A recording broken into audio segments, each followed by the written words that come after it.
ನಮಸ್ಕಾರ ಆತ್ಮೀಯ ವೀಕ್ಷಕರೇ. ಇವತ್ತಿನ ರೀಡಿಂಗಲ್ಲಿ ಅವರ ಮನಸ್ಸಲ್ಲಿ ನೀವಿದ್ದೀರಾ ಅಥವಾ ಬೇರೆಯವರಿದ್ದಾರೆ ಅನ್ನೋದನ್ನು ಚೆಕ್ ಮಾಡೋಣ. ಇಲ್ಲಿ ಸ್ಕ್ರೀನ್ ಮೇಲೆ ಕಾಣ್ತಿರುವಂತಹ ನಂಬರ್ಸ್ಗಳಲ್ಲಿ ಯಾವುದಾದ್ರೂ ಒಂದು ಸಂಖ್ಯೆನ ಆರಿಸ್ಕೊಳ್ಳಿ. 666 ಆಗಿರ್ಬೋದು, 333 ಆಗಿರ್ಬೋದು, 111 ಆಗಿರ್ಬೋದು. ಯಾವುದಾದ್ರೂ ಒಂದು ಸಂಖ್ಯೆನ ಆರಿಸ್ಕೊಂಡು ಅವ್ರ ಮನಸ್ಸಲ್ಲಿ ನೀವಿದ್ದೀರಾ ಅಥವಾ ಬೇರೆ ಯಾರಾದರೂ ಇದ್ದಾರಾ ಅನ್ನೋದನ್ನು ಈ ಒಂದು ರೀಡಿಂಗಲ್ಲಿ ತಿಳ್ಕೊಳ್ಬಹುದು. ಇದೊಂದು ಜನರಲ್ ರೀಡಿಂಗ್ ಆಗಿರುತ್ತೆ. ನಿಮಗೆ ರೆಸೊನೇಟ್ ಆದರೆ ಮಾತ್ರ ಈ ಒಂದು ರೀಡಿಂಗ್ನ ವಾಚ್ ಮಾಡೋದಕ್ಕೆ ಕಂಟಿನ್ಯೂ ಮಾಡ್ತೀರಾ. ಅದರ್ವೈಸ್ ನೀವು ಪರ್ಸ್ನಲ್ ರೀಡಿಂಗ್ನ ಬುಕ್ ಮಾಡ್ಕೊಳ್ಬಹುದು. ಸ್ಕ್ರೀನ್ ಮೇಲೆ ಕಾಣ್ತಿರುವಂತಹ ನಂಬರಿಗೆ ವಾಟ್ಸಪ್ ಮಾಡಿ ರೀಡಿಂಗ್ನ ಬುಕ್ ಮಾಡ್ಕೊಳ್ಳಿ, ಸರಿನಾ? ಇದೊಂದು ಜನರಲ್ ರೀಡಿಂಗ್, ನೆನಪಿರಲಿ. ಇಲ್ಲಿ ಬರುವಂತಹ ಎಲ್ಲ ಮೆಸೇಜಸ್ಗಳು ನಿಮಗೆ ಅಂತಲೇ ಇರೋದಿಲ್ಲ. ಯಾವುದು ನಿಮಗೆ ಅನ್ವಯ ಆಗುತ್ತೆ ಅದನ್ನು ನೀವು ಸ್ವೀಕರಿಸಬಹುದು, ಓಕೆನಾ? ಹಾಗೆಯೇ ಇಲ್ಲಿ ನೀವು ಯಾವ ಒಂದು ನಂಬರ್ನ ಆಯ್ಕೆ ಮಾಡ್ಕೊಂಡಿದ್ರಿ ಆ ಎನರ್ಜಿನ ರಿಸೀವ್ ಮಾಡ್ಕೊಳ್ಳೋದಕ್ಕೆ ಪ್ರತಿಯೊಬ್ಬರು ಕೂಡ ಕಮೆಂಟಲ್ಲಿ ಆ ನಂಬರ್ನ ಹಾಕಿ. 666 ಆಯ್ಕೆ ಮಾಡ್ಕೊಂಡಿದ್ರೆ 666 ಅಂತ ಹೇಳಿ ರೆಡ್ ಹಾರ್ಟ್ ಮಾರ್ಕ್ ಹಾಕಿ ಎನರ್ಜಿನ ರಿಸೀವ್ ಮಾಡ್ಕೊಳ್ತೀರಾ. ಅಥವಾ 2ನೇ ಫೈಲ್ ಅಥವಾ 3ನೇ ಫೈಲ್ ಆಯ್ಕೆ ಮಾಡ್ಕೊಂಡಿದ್ರೆ ಅದರಲ್ಲಿ ಏನು ನಂಬರ್ ಇದೆ ಆ ನಂಬರ್ನ ಟೈಪ್ ಮಾಡಿ ರೆಡ್ ಹಾರ್ಟ್ ಮಾರ್ಕ್ ಹಾಕಿ ಎನರ್ಜಿನ ರಿಸೀವ್ ಮಾಡ್ಕೊಳ್ಳಿ, ಓಕೆ? Thank you. ಈಗ ಬೇಕಿದ್ರೆ ನೀವು ವಿಡಿಯೋನ ನಿಲ್ಲಿಸ್ಬಿಟ್ಟು ನಂಬರ್ಸ್ಗಳನ್ನ ಆಯ್ಕೆ ಮಾಡ್ಕೊಳ್ಬಹುದು. ಆಯ್ಕೆ ಮಾಡ್ಕೊಂಡಿದ್ದೀರ ನಂಬರ್ಸ್ ಅಂತ ಹೇಳಿ ಭಾವಿಸ್ತೀನಿ. ರೀಡಿಂಗ್ ಸ್ಟಾರ್ಟ್ ಮಾಡೋಣ. ಯಾರು 666 ನಂಬರ್ನ ಆಯ್ಕೆ ಮಾಡ್ಕೊಂಡಿದ್ದೀರ, ನಿಮ್ಮ ಪರ್ಸನ್ ಎನರ್ಜಿ ಕನೆಕ್ಟ್ ಮಾಡಿದಾಗ ನಿಮ್ಮ ಪರ್ಸನ್ ಎನರ್ಜಿಲಿ ತುಂಬ ಜನನ ಅವರು ಫ್ರೆಂಡ್ಶಿಪ್ ಮಾಡ್ಕೊಳ್ಳೋದು, ಫ್ರೆಂಡ್ಸ್ ಇರೋವಂಥದ್ದು ಎನರ್ಜಿ ಇದೆ.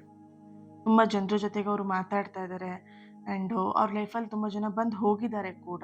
ಅಂದರೆ ಇವ್ರು ಇಷ್ಟಪಡದೆ ಇದ್ದರೂ ಕೂಡ ಇವರ ಲೈಫಲ್ಲಿ ಒಂದಷ್ಟು ಜನ ನಿನ್ನನ್ನು ಇಷ್ಟಪಡ್ತೀನಿ, ನನಗೆ ನಿನ್ನ ಮೇಲೆ ಫೀಲಿಂಗ್ಸ್ ಇದೆ, ನನಗೆ ನೀನಂದರೆ ಇಷ್ಟ, ಈ ಥರ ಬಂದು ಹೋಗಿರುವಂತಹ ಎನರ್ಜಿ ಇದೆ ಇಲ್ಲಿ. ಆದರೆ ನಿಮ್ಮ ಪರ್ಸನ್ ಎನರ್ಜಿ ಕನೆಕ್ಟ್ ಮಾಡಿದಾಗ ಅವ್ರ ಮನಸ್ಸಲ್ಲಿ ನೀವು ಮಾತ್ರ ಇದ್ದೀರಾ. ಅವ್ರ ಲೈಫಲ್ಲಿ ಯಾರೇ ಬಂದು ಹೋಗಿರ್ಬೋದು ಅಥವಾ ಅವ್ರನ್ನ ಯಾರೇ ಇಷ್ಟಪಟ್ಟಿರ್ಬೋದು, ಬಟ್ ಇವ್ರು ಇಷ್ಟಪಡ್ತಿರೋದು ನಿಮ್ಮನ್ನು, ಸರಿನಾ? ಹಾಗೆಯೇ ಇಲ್ಲಿ ನಿಮ್ಮ ಸ್ಥಾನವನ್ನು ಕೂಡ ನಿಮ್ಮ ಪರ್ಸನ್ ಯಾರಿಗೂ ಕೂಡ ಬಿಟ್ಕೊಡೋದಕ್ಕೂ ಅವರು ರೆಡಿ ಇಲ್ಲ. ಅವರು ನಿಮ್ಮನ್ನು ಎಲ್ಲೋ ಒಂದು ಕಡೆ ನಿರ್ಲಕ್ಷ್ಯ ಮಾಡ್ತಿರ್ಬೋದು, ನಿಮ್ಮ ಕಾಲ್ಸ್ ಮೆಸೇಜಸ್ಗಳನ್ನು ಇಗ್ನೋರ್ ಮಾಡ್ತಾ ಇರ್ಬೋದು. ಅದಕ್ಕೊಂದು ಕಾರಣ ಇದೆ. ಅವ್ರ ಲೈಫಲ್ಲಿ ಅವ್ರು ಬ್ಯುಸಿ ಆಗಿದ್ದಾರೆ. ಅಂದರೆ ಬ್ಯುಸಿ ಅಂತ ಹೇಳಿದಾಗ ಅವರ ವರ್ಕಲ್ಲಿ, ಅವರ ಬಿಸ್ನೆಸ್ಸಲ್ಲಿ, ಹಾಗೆಯೇ ಅವರ ಫ್ಯಾಮಿಲಿಯ ಒಂದು ವಿಷಯದಲ್ಲಿ ತುಂಬಾ ಬ್ಯುಸಿಯಾಗಿರುವಂತಹ ಒಂದು ಎನರ್ಜಿ ಇದೆ. ಆ ಕಾರಣದಿಂದ ಅವ್ರು ನಿಮ್ಮನ್ನು ನಿರ್ಲಕ್ಷ್ಯ ಮಾಡ್ತಿದ್ದಾರೆ. ನಿಮ್ಮ ಕಾಲ್ಸ್ ಮೆಸೇಜಸ್ನ ಸ್ವಲ್ಪ ಅವಾಯ್ಡ್ ಮಾಡ್ತಿದ್ದಾರೆ ಹೊರತು ಈ ಕ್ಷಣ ಅವ್ರು ನಿಮ್ಮನ್ನು ನೆನ್ಪು ಮಾಡ್ಕೊಳ್ತಿಲ್ಲ, ಈ ಕ್ಷಣ ಅವ್ರು ನಿಮ್ಮನ್ನು ಮರ್ತು ಬಿಟ್ಟಿದ್ದಾರೆ ಅನ್ನುವಂತಹ ಅರ್ಥ ಅಲ್ಲ. ಈ ಕ್ಷಣ ಅವರು ನಿಮ್ಮನ್ನು ಪ್ರತಿ ಕ್ಷಣ ನೆನ್ಪು ಮಾಡ್ಕೊಳ್ತಿದ್ದಾರೆ. ಅನಿರೀಕ್ಷಿತವಾಗಿ ಅವ್ರು ನಿಮ್ಮ ನೆನಪುಗಳು ಬರಬಹುದು. ಬಟ್ ಅವ್ರು ಏನು ಮಾಡ್ತಿದ್ದಾರೆ ಅಂತ ಹೇಳಿದ್ರೆ ಅವರಲ್ಲಿರುವಂತಹ ಬ್ಯುಸಿ ಶೆಡ್ಯೂಲ್ ಏನಿದೆ ಅವ್ರ ಲೈಫಲ್ಲಿ ಅದ್ರ ಬಗ್ಗೆ ಹೆಚ್ಚಿನ ಗಮನವನ್ನು ಅವರು ಇಲ್ಲಿ ಕೊಡ್ತಾ ಇದ್ದಾರೆ. ನಿಮ್ಮಿಬ್ಬರ ನಡುವೆ ನಡೆದಂತಹ ಒಂದು ಚಿಕ್ಕ ಘಟನೆ ಏನಿತ್ತು ಅವರ ಮನಸ್ಸಲ್ಲಿ ಅದು ಪದೇ ಪದೇ ಮರುಕಳಿಸ್ತಾ ಇರುವಂತಹ ಎನರ್ಜಿ ಕೂಡ ಇಲ್ಲಿ ಇದೆ. ನನಗೆ ಕಾಣಿಸ್ತಿರುವಂತಹ ಇಲ್ಲಿ ಪವರ್ಫುಲ್ ಆಗಿರುವ ಎನರ್ಜಿ ಏನು ಅಂತ ಹೇಳಿದ್ರೆ ಅವರ ಸುತ್ತಲೂ ಕೂಡ ಫ್ರೆಂಡ್ಸ್ ಇರುವಂಥದ್ದು ಜನರಿದ್ದಾರೆ. ಆದರೆ ಅವರ ಹೃದಯದ ಆಳದಲ್ಲಿ ಇನ್ನೂ ನಿಮ್ಮ ಬಗ್ಗೆ ಒಂದು ಪ್ರೀತಿ ಜೀವಂತವಾಗಿ ಉಳಿದಿದೆ. ಅವ್ರು ನಿಮ್ಮನ್ನು ಸಂಪೂರ್ಣವಾಗಿ ಮರೆತಿಲ್ಲ ಅನ್ನುವಂತಹ ಎನರ್ಜಿ ಇಲ್ಲಿ ಬರ್ತಾ ಇರುವಂಥದ್ದು. ಆದರೆ ಒಂದು ಇಲ್ಲಿ ಅಡ್ಡಿ ಆಗ್ತಿರುವಂಥದ್ದು ಏನು ಅಂತ ಹೇಳಿದ್ರೆ ಅವರು ತಮ್ಮ ಭಾವನೆಗಳನ್ನು ಒಪ್ಕೊಳ್ಳೋದಕ್ಕೆ ಇಲ್ಲಿ ಹೆದರ್ತಾ ಇದ್ದಾರೆ. ಮತ್ತೆ ಎಲ್ಲಾದರೂ ಈ ರಿಲೇಷನ್ಶಿಪ್ಪಲ್ಲಿ ನೋವು ಆಗುತ್ತಾ ಅಥವಾ ಏನಾದರೂ ಪ್ರಾಬ್ಲಮ್ ಆಗಿಬಿಡುತ್ತಾ, ಏನಾದರೂ ಮಾತಾಡಿದ್ದು ಮಿಸ್ಅಂಡರ್ಸ್ಟ್ಯಾಂಡಿಂಗ್ ಆಗಿಬಿಡುತ್ತಾ ಅನ್ನುವಂತಹ ಭಯ ಅವರಲ್ಲಿ ನಿಮ್ಮ ಜೊತೆಗೆ ಮತ್ತೆ ಕನೆಕ್ಟ್ ಆಗೋದಕ್ಕೆ ತಡೆ ಹಿಡಿತಾ ಇರುವಂತಹ ಎನರ್ಜಿ ಇಲ್ಲಿ ಇದೆ.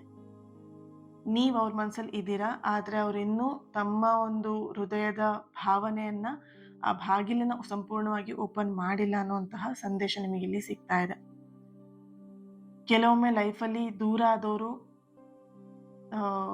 ನಿಮ್ಮನ್ನು ಮರ್ತು ಹೋಗಿದ್ದಾರೆ, ನಿಮ್ಮನ್ನು ಮರ್ತು ಬಿಟ್ಟಿದ್ದಾರೆ ಅಂತ ಇಲ್ಲಿ ನೀವು ಬಯಸ್ತಾ ಇರ್ತೀರಾ. ಆದರೆ ಆ ಸಮಯ ಅವ್ರಿಗೆ ಪಾಠವನ್ನು ಕಲಿಸ್ತಾ ಇರುತ್ತೆ. ಈ ಒಂದು 666 ಕಾರ್ಡನ್ನ ಯಾರು ಆಯ್ಕೆ ಮಾಡ್ಕೊಂಡಿದ್ದೀರಾ ಅವ್ರ ಮನಸ್ಸಲ್ಲಿ ಬೇರೆಯವರು ಬಂದು ಹೋಗ್ತಾ ಇದ್ರೂ ಕೂಡ ಅವ್ರ ಮನಸ್ಸಲ್ಲಿ ಇರೋದು ನೀವು ಮಾತ್ರ, ಓಕೆನಾ? ಅವ್ರ ಲೈಫಲ್ಲಿ ಯಾರೇ ಬಂದು ಹೋದರೂ ಕೂಡ ಆ ಸ್ಥಾನವನ್ನು ಯಾರಿಗೂ ಕೂಡ ಅವರು ನಿಮಗೆ ಇರುವಂತಹ ಸ್ಥಾನವನ್ನು ಯಾರಿಗೂ ಕೂಡ ಅವರು ಬಿಟ್ಕೊಡೋದಕ್ಕೆ ರೆಡಿ ಇಲ್ಲ ಅನ್ನುವಂತಹ ಒಂದು ಎನರ್ಜಿ ಇಲ್ಲಿ ಬರ್ತಾ ಇದೆ. ಈ ಒಂದು ಫೈಲ್ನ ಯಾರು ಆಯ್ಕೆ ಮಾಡ್ಕೊಂಡಿದ್ರಿ ನೀವು ಕಮೆಂಟಲ್ಲಿ 666 ಅಂತ ಹೇಳಿಬಿಟ್ಟು ರೆಡ್ ಹಾರ್ಟ್ ಮಾರ್ಕ್ ಹಾಕಿ ಎನರ್ಜಿನ ರಿಸೀವ್ ಮಾಡ್ಕೊಳ್ಳಿ. Thank you. ಹಾಗೆಯೇ 333 ಇದನ್ನು ಯಾರು ಆಯ್ಕೆ ಮಾಡ್ಕೊಂಡಿದ್ದೀರಾ ನಿಮ್ಮ ಪರ್ಸನ್ ಎನರ್ಜಿಗೆ ಕನೆಕ್ಟ್ ಮಾಡಿದಾಗ ಅವ್ರಿಗೆ ಮೊದಲೇ ಕನ್ಫ್ಯೂಷನ್, ಟೂ ಮಚ್ ಕನ್ಫ್ಯೂಷನ್. ನಿಮ್ಮ ಪರ್ಸನ್ ಅವರು ಕನ್ಫ್ಯೂಷನಲ್ಲಿ ಇರ್ತಾರೆ, ನಿಮಗೂ ಕನ್ಫ್ಯೂಷನ್ ಮಾಡ್ತಾರೆ. ಅವರು ಸರಿಯಾಗಿ ಪ್ರೀತಿ ಇದೆಯೋ ಇಲ್ವೋ ಅಂತ ಹೇಳೋದಿಲ್ಲ. ನಿಮಗೂ ಪ್ರೀತಿ ಇದೆ ಅಂತ ಹೇಳಿದ್ರೆ ಅದನ್ನು ಕೂಡ ಒಪ್ಕೊಳ್ಳೋದಕ್ಕೆ ಅವ್ರು ರೆಡಿ ಇಲ್ಲ. ಸೊ ಈ ಥರದ ಎನರ್ಜಿ ಇಲ್ಲಿ ಬರ್ತಾ ಇದೆ. ಅಂದರೆ ಟೋಟಲಿ ಈ ರಿಲೇಶನ್‌ಶಿಪ್ಪಲ್ಲಿ ಪ್ರೀತಿ, ಗೊಂದಲ 2 ಮಿಕ್ಸ್ ಆಗಿ ಇರುವಂಥದ್ದು. ಒಂದೊಂದ್ಸಲ ನೀವು ಕೇಳಬಹುದು, "ನನ್ನ ಮೇಲೆ ಪ್ರೀತಿ ಇದೆಯಾ? ನೀನು ನನ್ನನ್ನು ಇಷ್ಟಪಡ್ತೀಯಾ?" ಅಂತ ಕೇಳಿದ್ರೆ ಅವ್ರು ಉತ್ತರ ಕೊಡೋದು, "ಇಷ್ಟಪಡ್ತೀನಿ, ಆದ್ರೆ ಸ್ವಲ್ಪ ಟೈಮ್ ಕೊಡು" ಅಂತ ಹೇಳ್ತಾರೆ. ಇದು ನಿಮಗೆ ಕನ್ಫ್ಯೂಷನ್ ಆಗುತ್ತೆ. ಹಾಗೇನೇ ಇಲ್ಲಿ ನಿಮ್ಮ ಬಗ್ಗೆ ಅವರಿಗೆ ಯೋಚನೆ ಇಲ್ವಾ ಅಂತ ನೋಡಿದಾಗ ಖಂಡಿತ ಅವ್ರಿಗೆ ನಿಮ್ಮ ಬಗ್ಗೆ ಯೋಚನೆ ಇದೆ. ಆದ್ರೆ ಅವ್ರ ಜೀವನದಲ್ಲಿ ಇನ್ನೊಬ್ಬ ವ್ಯಕ್ತಿಯ ಒಂದು ಪ್ರಭಾವ ಕೂಡ ಇಲ್ಲಿ ಕಾಣಿಸ್ತಾ ಇದೆ.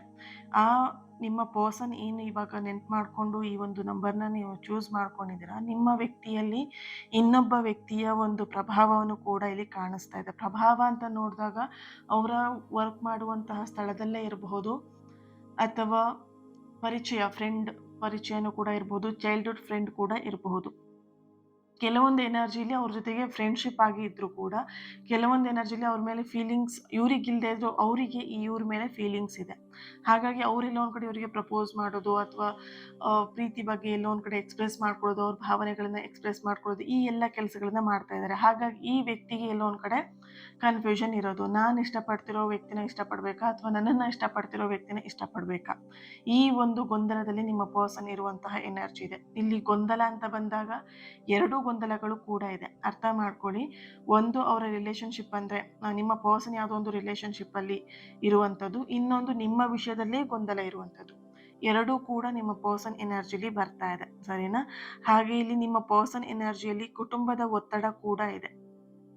ಕುಟುಂಬದಲ್ಲಿ ನಮ್ದೇ ಸೇಮ್ ಕ್ಯಾಸ್ಟ್ ಇರ್ಲಿ, ನೀ ಲವ್ ಮ್ಯಾರೇಜ್ ಆಗ್ತೀಯೋ ಮತ್ತೊಂದು ಮ್ಯಾರೇಜ್ ಆಗ್ತೀಯೋ ಅದು ನಮಗೆ ಬೇಡ. ಆದ್ರೆ ಸೇಮ್ ಕ್ಯಾಸ್ಟ್ ಇರಬೇಕು ಅನ್ನೋದು ಅವರ ಒಂದು ಫ್ಯಾಮಿಲಿಲಿ ಇರುವಂತಹ ಒಂದು ರೂಲ್ಸ್. ಇಲ್ಲಿ ಎಲ್ಲೋ ಒಂದ್ ಕಡೆ ನಿಮ್ಮಿಬ್ಬರ ರಿಲೇಶನ್‌ಶಿಪ್ ನೋಡಿದಾಗ ಕ್ಯಾಸ್ಟ್ ಇಶ್ಯೂಸ್ ಇಲ್ಲಿ ಕಾಣಿಸ್ತಾ ಇದೆ. ಸೊ ಹಾಗಾಗಿ ಅವರಿಲ್ಲಿ ಕುಟುಂಬದ ಒಂದಷ್ಟು ಪ್ರೆಷರ್ ಕೂಡ ನಿಮ್ಮ ಪರ್ಸನ್ ಎನರ್ಜಿಲಿ ಇರುವಂಥದ್ದು ಕಾಣಿಸ್ತಾ ಇದೆ. ಇಲ್ಲಿ ನಿಮ್ಮನ್ನ ಸಂಪೂರ್ಣವಾಗಿ ಮರ್ತಿದಾರಾ ಅಂತ ಹೇಳಿದ್ರೆ ನಿಮ್ಮನ್ನ ಸಂಪೂರ್ಣವಾಗಿ ಮರೆಯೋದಿಕ್ಕೆ ಅವರಿಗೆ ಸಾಧ್ಯ ಆಗ್ತಾ ಇಲ್ಲ. ಆದ್ರೆ ಈಗ ಅವರ ಮನಸ್ಸಲ್ಲಿ 2 ದಾರಿಗಳು ಕಾಣಿಸ್ತಾ ಇರುವಂಥದ್ದು, 2 ದಾರಿಗಳ ಮಧ್ಯೆ ಅವರಿಲ್ಲಿ ನಿಂತಿರುವಂತಹ ಒಂದು ಎನರ್ಜಿ ಇಲ್ಲಿ ಕಾಣಿಸ್ತಾ ಇದೆ. ಒಂದ್ ಕಡೆ ನಿಮ್ಮ ನೆನಪಾಗಿದ್ರೆ ಇನ್ನೊಂದ್ ಕಡೆ ಒಂದು ಹೊಸ ಪರಿಸ್ಥಿತಿಗಳು ಅವರಿಗೆ ಎದುರಾಗ್ತಾ ಇರುವಂತಹ ಎನರ್ಜಿ ಕೂಡ ಇದೆ. ಅವರಿಗೀಗ ಸ್ಪಷ್ಟತೆ ಬೇಕಾಗಿದೆ. ಅದಕ್ಕೋಸ್ಕರ ಇಲ್ಲಿ ಕೆಲವೊಂದ್ಸಲ ನಿಮ್ಮ ಹತ್ರ ಬರೋದಕ್ಕೆ ಅವರು ತಡ ಮಾಡ್ಬೋದು. ನಿಮ್ಮ ಹತ್ರ ಮಾತಾಡೋದಕ್ಕೆ ಅವರಿಲ್ಲಿ ಡಿಲೇ ಮಾಡ್ಬೋದು. ನಿಮ್ಮ ಮೆಸೇಜಸ್‌ಗಳಿಗೆ ಬೇಗ ರಿಪ್ಲೈ ಮಾಡಲ್ಲ. ಲೇಟಾಗಿ ರಿಪ್ಲೈ ಮಾಡ್ತಾರೆ. ಲೇಟಾಗಿ ನಿಮ್ಮ ಕಾಲ್ಸ್‌ಗಳನ್ನೆಲ್ಲ ರಿಸೀವ್ ಮಾಡೋದು, ಮಾತಾಡೋದು ಮಾಡ್ತಾರೆ.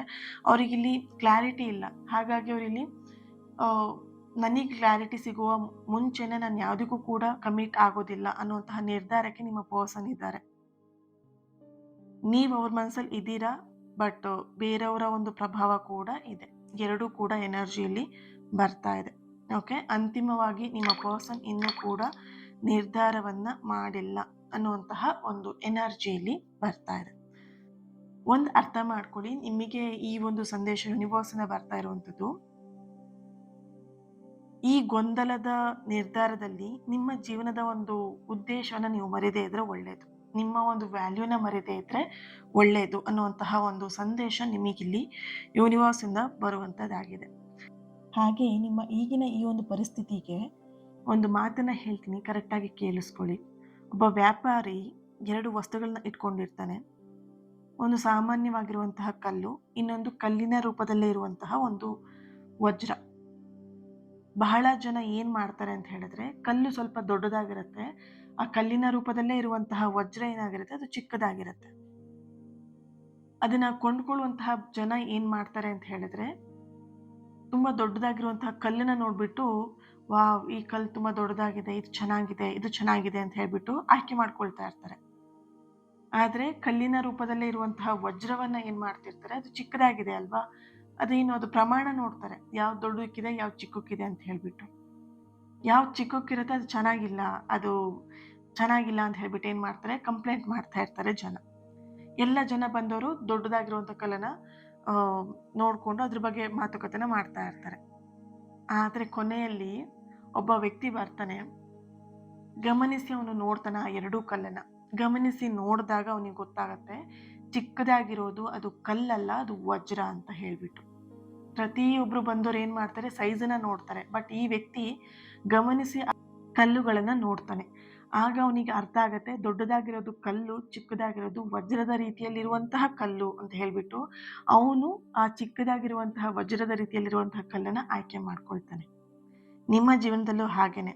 ಯಾರಾದ್ರೂ ನಿಮ್ಮ ವ್ಯಾಲ್ಯೂನ ತಕ್ಷಣ ಗುರುತಿಸ್ತಾ ಇಲ್ಲ ಅಂತ ಹೇಳಿದ್ರೆ ಅದರಿಂದ ನಿಮ್ಮ ವ್ಯಾಲ್ಯೂ ಕಡಿಮೆ ಆಗಿದೆ ಅಂತ ಅಲ್ಲ.